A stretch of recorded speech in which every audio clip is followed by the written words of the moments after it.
Welcome back, guys. It is Tuesday, and that means we've got some transportation news to talk about yet again. We've got the Trump administration making some comments, making some noise. Now, some people might agree with those comments. Some people might take an issue with them. We've got high-speed rail in California. We've got congestion pricing in New York. We've got an interstate violation, probably the most famous one in Pennsylvania, finally being fixed. And then we've got a redesign of the Key Bridge, the famous bridge that tragically collapsed last year. I do have the footage of the old bridge on my other channel if you want to check that out. Rare footage indeed these days.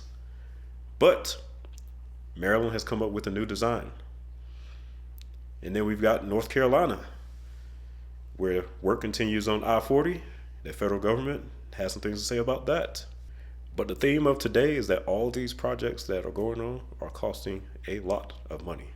Billions, hundreds of billions of dollars in infrastructure is being spent in the US just on these few things I'm talking about today. But I know you're ready to see what's going on, so let's get into the news. The story that one of you guys mentioned on last week's video I saw down in the comments. We have one of the most egregious examples of an interstate violation about to finally be fixed. Now, this place is legendary, and I mentioned it on my interstate violations video. And it's right up here in Pennsylvania, so let's take a look. Can be a nightmare for drivers on I-70. If you've ever been there, you know. Well, now the Turnpike Commission's in the beginning phases of a redesign, and John Drager is in studio with what they plan to change. John? Marty, more than 5 million people used the Breezewood Interchange in 2022 to either come into the area or get onto the Turnpike. 37% of them were truck drivers. The proposed project aims to make sure that they and other drivers don't hit a speed bump. It's a way to improve our roadway safety and just provide a better experience for our travelers. The Turnpike Commission wants to redesign the Breezewood Interchange in part with their Total Reconstruction Initiative.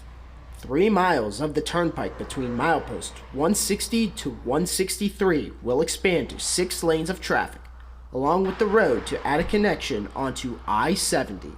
The department did not want to reconstruct the aging infrastructure.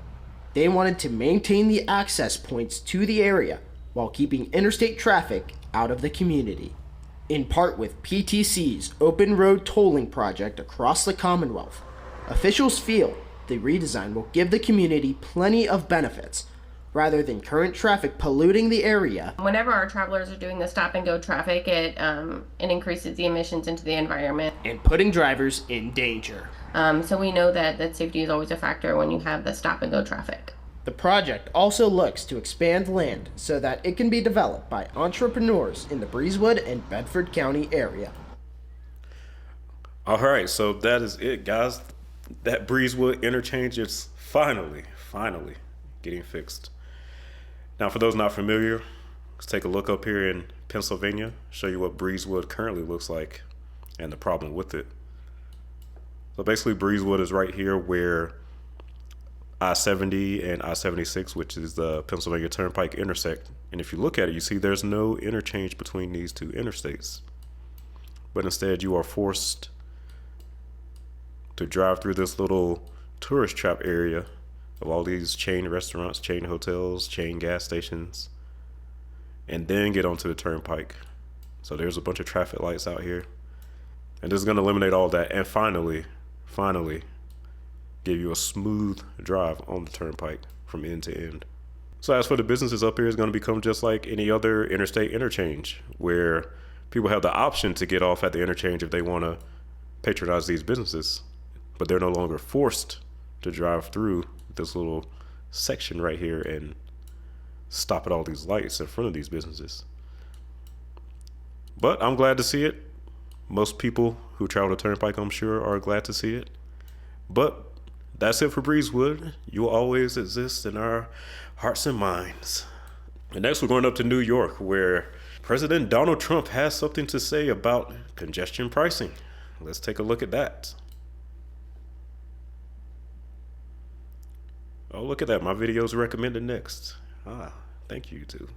Hochul is going to make her way to Washington, D.C. next week for what could be a consequential conversation over congestion pricing. She is expected to lay out the reasons the program should continue to President Trump, a longtime opponent of the toll. Here's Eyewitness News reporter Lindsay Tuckman. As they pull into the parking lot at Met Food Market on Staten Island, some shoppers share their feelings about congestion pricing. I think that is not going to make a difference. And in this borough that voted overwhelmingly for President Donald Trump, some others believe he should step in and get rid of the tolling plan. He makes things happen. You know, any other politician doesn't make anything happen. Well, President Trump has had several calls with Governor Kathy Hochul regarding the future of congestion pricing. If the tolling plan were to be killed, it would likely have to be through a compromise that the federal government would make up the $15 billion in lost revenue to the state. But Hochul today said she just wants to show Trump why the plan should remain in effect. I want to collect data. The president's data-driven. He knows the city. He knows that congestion in front of Trump Tower is not good, and I'm going to be able to point to some very positive benefits of it. So I will do my very best. And indeed, recent MTA data has shown that traffic is moving faster through the congestion zone, and more people are riding the subways compared to this time last year. Revenue data hasn't been released yet. Governor Hochul says she... All right, so thoughts on congestion pricing. The video stated the obvious. Is like I said in my video, there are two ways to discourage or stop people from driving. One is to not improve the roads, not expand the roads, and that makes driving more stressful, more dangerous, and slower, and more people might be discouraged from driving as a result. And the other way is to make driving more expensive. And in New York, people are willing to deal with the stress to drive, clearly, because they still drive. So your only option is to make driving more expensive. So the fact that there's less traffic in the congestion zone, that's a foregone conclusion. Of course, that's going to happen. The test for whether or not this is successful more so boils down to the impact on businesses in the area. Are the businesses really going to see less customers, lower revenue as a result of less people driving in the area? And the other impact is on the surrounding areas. Are other routes that people are using to avoid the congestion zone going to see increased traffic, more pollution, things like that? Or is it more people just not driving at all? So kind of saying that there's less traffic because we have a new toll is like saying water is wet. Like, that's obviously going to happen. If you make it more expensive, less people are going to drive. But I do agree with the governor in the sense that we should leave it on for a while, at least a year, so we can see the data. See what the impact on businesses is. See what the impact on traffic in the surrounding areas is. And from there, kind of take steps to reevaluate or leave it in place. But you guys let me know what you think about congestion pricing in the comments, especially if you live in New York. President Trump don't have any scheduled conversations coming up, but she does hope to speak with him when she's in Washington next week for the National Governors Association meeting. Regardless, for now, congestion pricing remains the law of the land. And congestion pricing is that, the law of the land. And I don't think Trump is going to be able to stop this, at least not in the near term. So better get used to paying those tolls, New York. And speaking of Trump, he is in another one of our topics for today, and that is in California, high-speed rail. Let's take a look at that one. I like that graphic, California screaming. Listen to this. The California high-speed rail project is years behind schedule and billions over budget. President Trump wants to investigate. Max Gordon with us this morning. When is the new proposed date of completion, Max? Hey there, Stu. Well, originally this project was supposed to be completed back in 2020, but as of now, there is no firm completion date. Now, President Trump had some pretty harsh words for the project earlier this week. Take a listen. The train that's being built between Los Angeles and San Francisco is the worst managed project I think I've ever seen, and I've seen some of the worst. It is the worst thing, and we're going to start an investigation in that because it's not possible. The project was greenlit by California voters in 2008 with an expected cost of around $33 billion. The latest estimates put the final tally at around $130 billion. Still, with no timetable in sight for a full connection between San Francisco and LA, President Trump's longtime political foe, California Governor Gavin Newsom, doubled down on his support of the project last month. To the cynics that are filled with cynicism, that stand on the sidelines and don't engage, we're here making this work. We can't go back. We just have to accept the responsibility of where we are, and that's exactly what we are doing. All right, California high-speed rail. You know what? I actually do agree with the governor on this one when he says we can't go back, because on that point he is correct. I think that once you've spent, I think the estimate of what they've already spent is something like 15 to 20 billion right now. Once you've already sank that much into the project, gotta finish it out. But my issues with it are that this authority, the politicians in California, clearly lied to the people about this project as far as the completion date and the cost. I've seen where they blamed inflation for one of the reasons of it being overrun with costs, but inflation is always a factor in planning infrastructure, and there's no way that inflation has tripled the price of this project. So I do take issue with politicians outright lying to get this project greenlit by the voters. The other thing about it is the cost. There are some people who don't understand how this stuff works and think money is unlimited, and no matter how much it costs, it just needs to be built. But the truth of the matter is, when you're talking about infrastructure, when you talk about anything, the cost does matter. The cost is one of the biggest factors in whether or not things do or don't get built. If cost didn't matter, the U.S. would be covered in interstate highways, high-speed rails. Every city would have an international airport with no delays. But money matters, guys. Money does matter. So to put things into perspective, the cost of this high-speed rail, at least up to this point, the estimated cost is around $130 billion. The entire interstate highway system, adjusted for inflation, is about $500 billion. And that's to cover the entire country in interstate highways. Now we're talking about a rail line from Los Angeles to San Francisco already at $130 billion. Now, as far as cost, that is completely ridiculous. It's insane. I would love to see the numbers on where they're spending this kind of money, why it costs so much. And I might do a video about this high-speed rail in the future, actually looking at the numbers to see if we can figure out why it costs so much. That's $130 billion is absolutely insane. But as the governor said, you can't go back now. You put this money into the project. The voters were misled. I guarantee that if it was put to a vote and it was stated that we don't know when we're going to finish it and it's going to cost over $100 billion, that you probably will lose that vote. But it's already done. You got to see the project until completion at this point, because you got the land cleared out. You got some tracks being laid. It's in progress. So California, unfortunately, you guys are on the hook for finishing this thing. So it is what it is. The California High-Speed Rail Authority says so far $13 billion has been spent on creating 171 miles of rail line in the state's Central Valley. And despite critics questioning how the money's been spent, they say every dollar is reviewed by the independent office of the Inspector General. Now, the Rail Authority did respond to President Trump's comments this week, and they said on X, ignore the noise, we're busy building. Stu? All right, they are building, and like I said, the cost is already sunk. So, California, you've got to see this one through. Hope it's successful. Maybe our grandkids will get to check it out.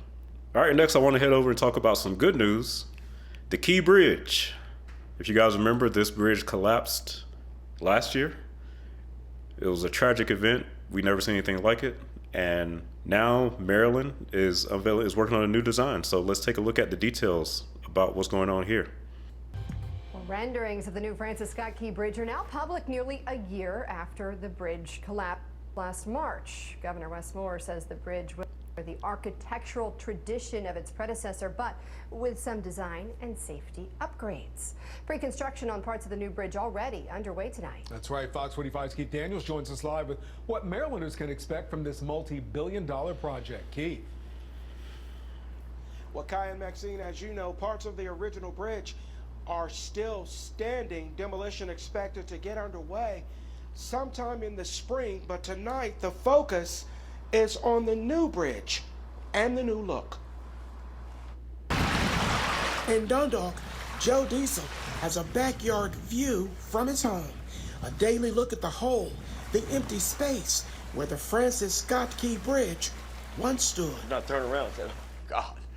And it was just mind-blowing. Diesel, a retired bridgeman, I worked on the Bay Bridge, Oriole Park. reacting now to the latest plans to rebuild the bridge. He's seen the latest images released early Tuesday by Governor Wes Moore. The governor says the new cable-stayed bridge will use the most advanced industry standards and very best design. Diesel likes what he hears and sees. Awesome. Awesome bridge. 2 big towers with them suspension cables. The old one was just a straight truss. It was beautiful, kind of boring, but a straight truss. This new one has 2 big towers like the Bay Bridge with all them gorgeous cables. All right, my man is very excited. I love the enthusiasm. Okay, Key Bridge. Look at the Maryland people out here. Okay. Down.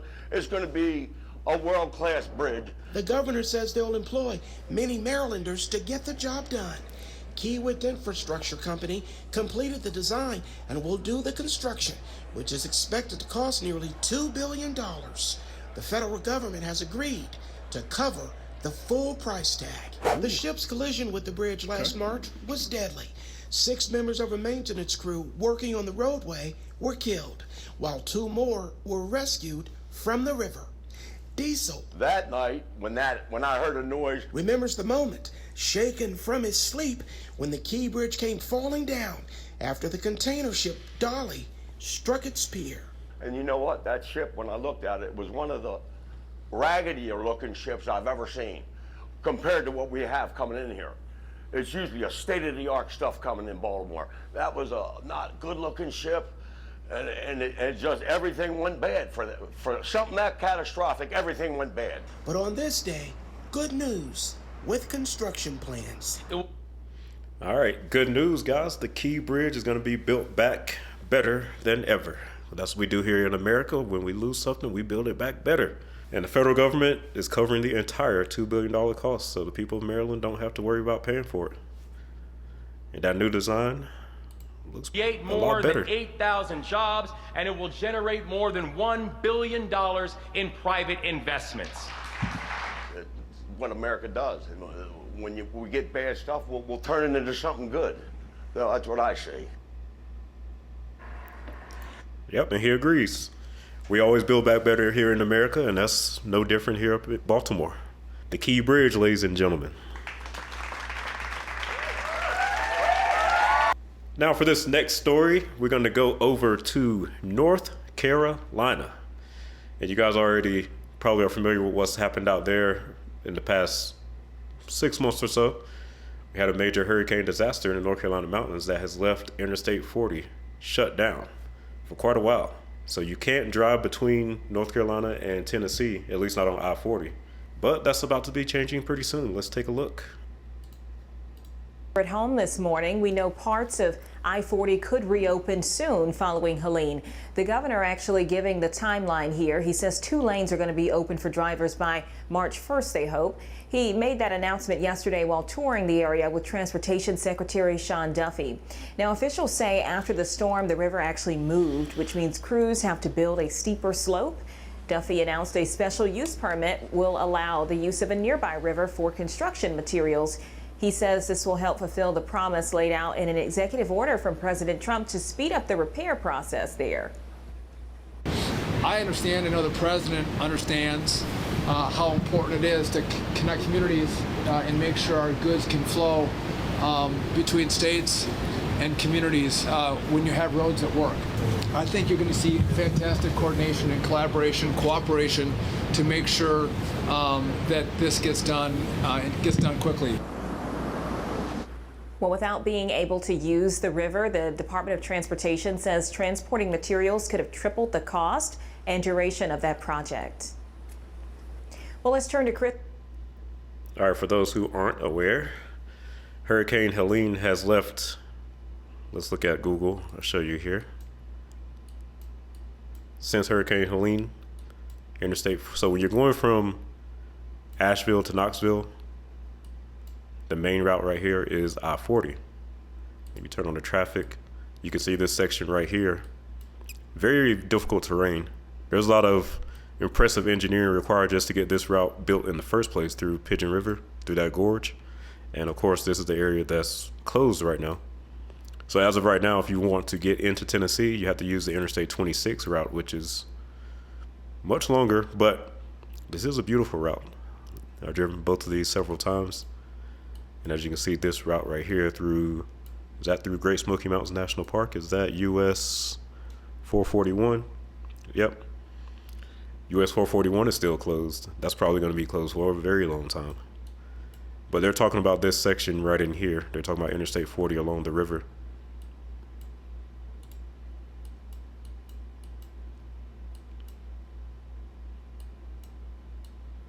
And there's Asheville. And you got Knoxville over here. So let's go back to the video. See what else they have to say.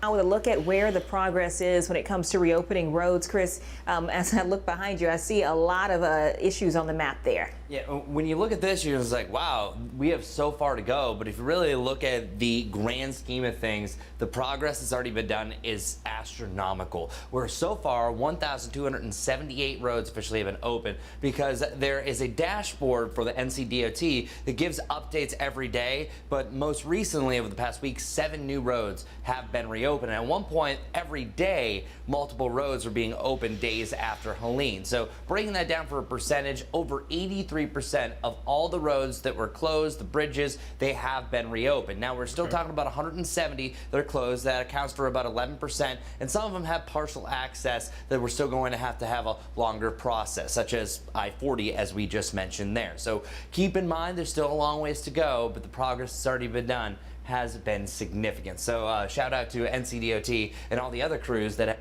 NCDOT is making a lot of progress up here. Over 80% of the roads reopened. Of course, not the major one, Interstate 40 yet. That one's going to require a lot more work to get done. But looks like the federal government is helping out quite a bit up here. So hopefully in the next coming months, we'll have at least some section of Interstate 40 open in North Carolina.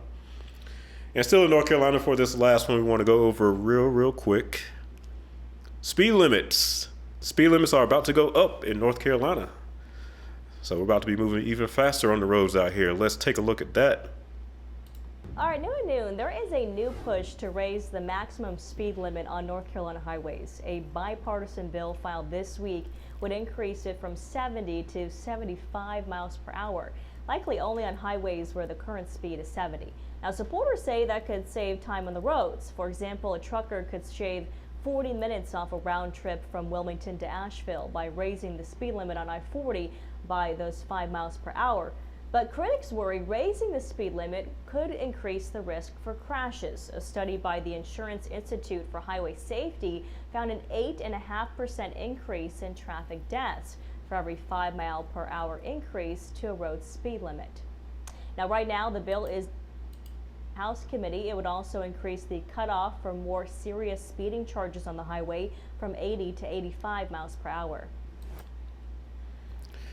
Now, me personally, I agree with the speed limit being raised on most of these interstates in North Carolina. Right now it is 70, but as someone who's driven back and forth on pretty much all North Carolina freeways several times, I can tell you that majority of people are probably in that 80 to 85 mile per hour range anyway.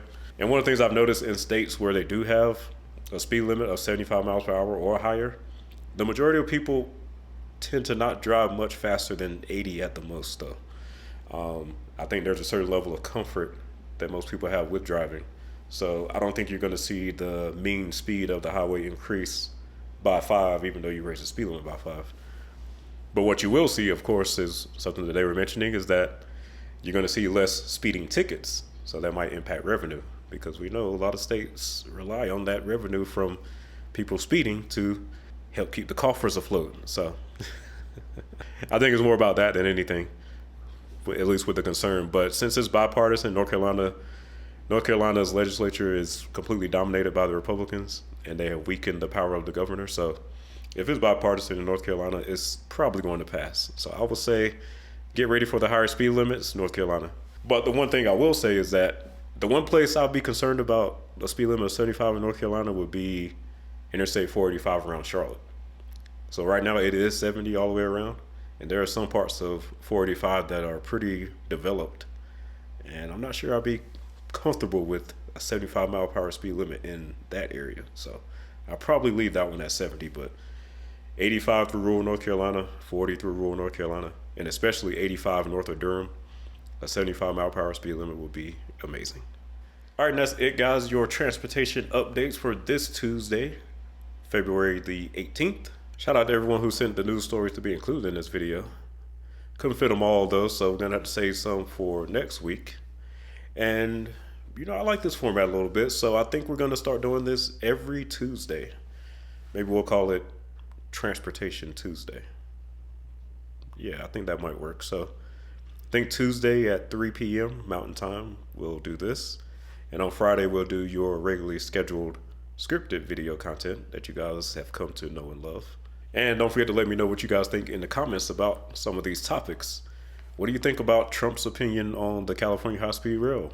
What do you think about congestion pricing, as well as the North Carolina speed limits and the Breezewood Interchange? So much stuff going on. You gotta love it. But thanks for watching. I'll see you next Tuesday at the same time for more transportation related.